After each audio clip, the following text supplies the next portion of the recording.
Учить детей для Марем Гитагазова одно удовольствие. Она педагог в Центре непрерывного образования для детей с ОВЗ. Но в каждой работе всегда есть куда совершенствоваться. Поэтому и пришла на курсы повышения квалификации. Уже настроена узнать много нового. Курсы что кертамаж омдят компьютер цани, беж цани, бог может без мало хага цан объяснять, может фадидезе. Ждак это больше пар цан преподносить детей бог. Они анчул теха требирж именно требирж школе бирж особенно бирж мди.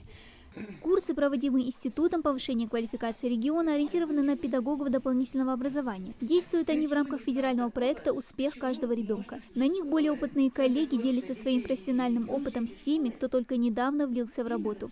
Слушатели имеют возможность пообщаться со своими старшими коллегами, задать вопросы, какие-то нюансы выяснить и так далее. Ну и кроме того, конечно, на курсах предполагается и лекции по нормативной базе, которая лежит в основе, так сказать, развития дополнительного образования.